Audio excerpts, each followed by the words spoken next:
Bon. C'est parti. Comment tu vas? Un peu le trac, à vrai dire, hein, mais... Toi? T'es vite? Ça fait quelques années là qu'on attend ce moment, effectivement. Merci Alex. Hein. T'es prêt? Ouais.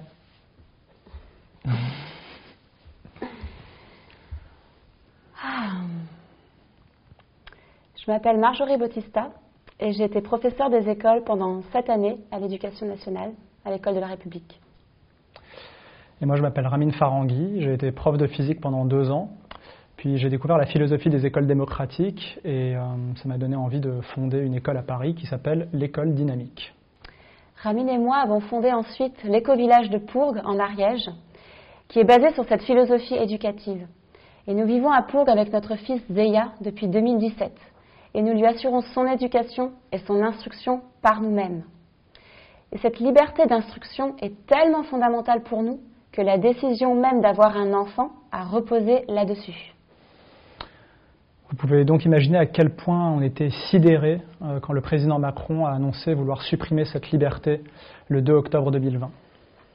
Et au passage, qui plus est, en nous assimilant à des dangereux séparatistes et des islamistes radicalisés. Alors que c'est faux.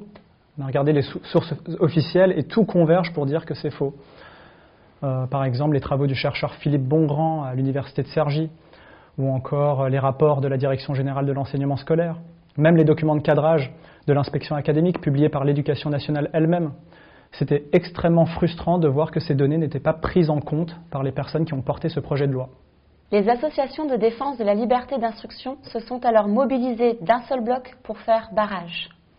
Nous avons relayé la voix des enfants, tendu la main aux syndicats des inspecteurs académiques, car ils nous rejoignent sur certains arguments, déboursé collectivement plus de 60 000 € pour défendre notre liberté auprès du Conseil constitutionnel.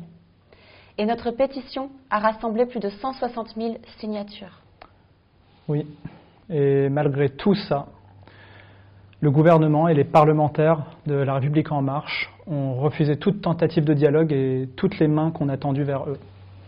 Et le président a fini par faire passer sa loi en force. Or, on ne supprime une liberté que lorsqu'elle nuit à l'intérêt général. Ici, c'est manifestement pas le cas, donc il s'agit bien d'une dérive liberticide. Et face à une telle dérive autoritaire, nous, les citoyens éclairés, on est appelés à jouer le rôle de garde-fous et de lanceurs d'alerte. Avec Ramin, nous entrons aujourd'hui en résistance pour protéger nos familles et nos valeurs démocratiques. Nous déclarons et assumons publiquement notre refus de nous soumettre au nouveau régime d'autorisation préalable. Nous suivons ainsi les traces de nombreuses personnalités historiques qui ont joué ce rôle de garde-fou. Les objecteurs de conscience qui ont contesté le service militaire obligatoire, Rosa Parks qui a refusé de s'asseoir du côté noir du bus, les marcheurs qui ont suivi Gandhi pour récolter leur sel et contester l'impérialisme britannique, ou encore les 343 salopes qui ont avorté dans les années 60. Toutes ces actions furent aussi illégales qu'essentielles au progrès de nos droits civiques. Tous ces ingouvernables étaient reliés à des causes justes qui font consensus aujourd'hui. Et l'avenir donnera certainement raison aussi aux résistants d'enfance libre, car nous disons non à un gouvernement à la dérive pour dire oui aux valeurs démocratiques et à la liberté. Parents instructeurs, j'aimerais maintenant m'adresser à vous, en rappelant d'abord que le président Macron a clairement annoncé la couleur. Il souhaite supprimer cette liberté. Donc ce qui va se passer à l'avenir, c'est que l'étau va continuer de se resserrer, des nouvelles propositions de loi vont émerger et le président va surfer encore sur des nouvelles crises et nous prendre comme bouc émissaire pour faire passer de nouvelles lois. Et dans quelques années, on se souviendra qu'on a docilement envoyé nos formulaires CERFA et montré notre soumission à toutes les lois pour finalement voir disparaître notre liberté. Alors qu'une solution existe. L'oppression n'est réelle que si nous acceptons de la subir. Alors arrêtons de nous soumettre et renversons le camp de la contrainte et de la peur. Avec Marjorie, notre stratégie est simple. Nous allons rendre l'application de cette loi littéralement impossible.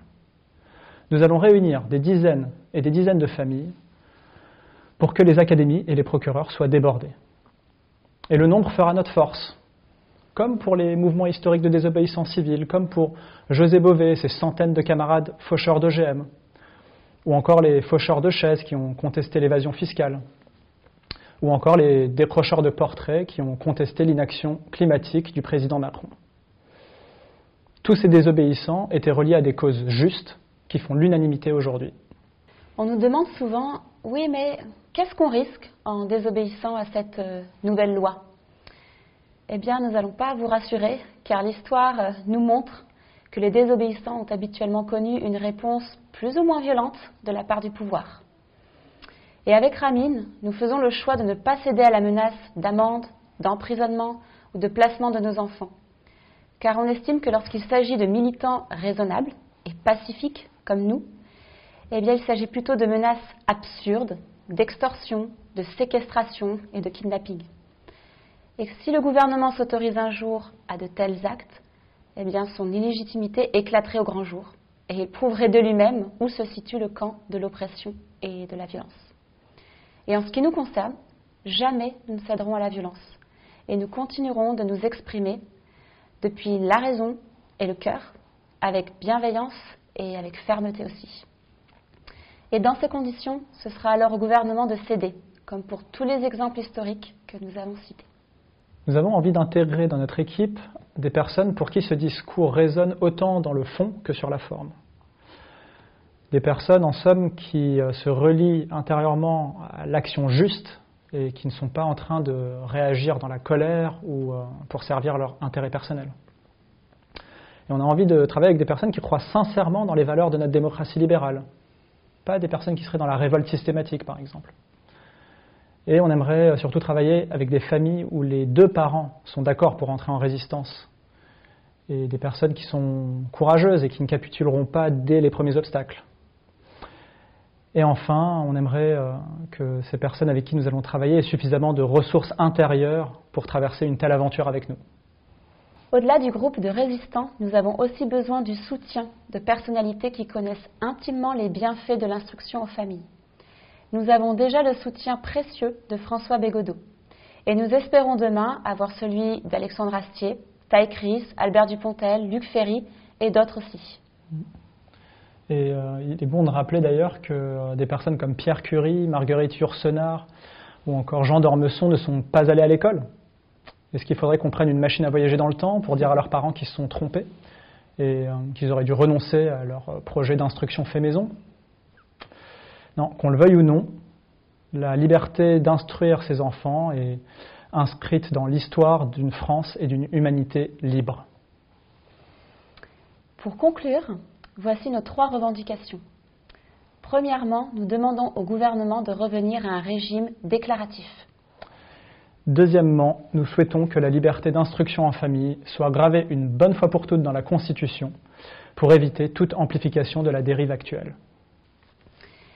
Et troisièmement, nous demandons au ministre de l'Éducation de présenter ses excuses au nom du gouvernement pour avoir produit et alimenté un amalgame entre l'instruction en famille et l'islamisme radical. De préciser aussi que 98% des parents instructeurs reçoivent un avis favorable de l'inspection académique et que nous avons affaire à des parents consciencieux au contact des besoins spécifiques de leur enfant, avec le plus souvent, ils sont bien informés en matière de pédagogie. Et enfin, que la liberté d'instruction en famille est une richesse pour la France et donc qu'elle doit être protégée. Vu le préjudice que nous subissons, cela me semble être une réparation minimale à nous apporter. Et lorsque nous aurons obtenu un résultat sur ces 3 revendications, nous nous sentirons en paix et nous cesserons de résister. Voilà. Merci Marjorie de t'engager dans cette cause avec moi. Comment tu te sens maintenant avec tout ça ? Merci à toi aussi, Ramin, et je me sens confiante et je sens que notre démarche est juste.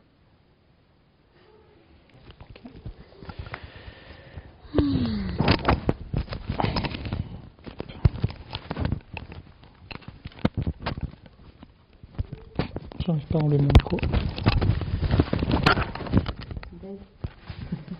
Merci Alex. Merci Alex. Merci à toi.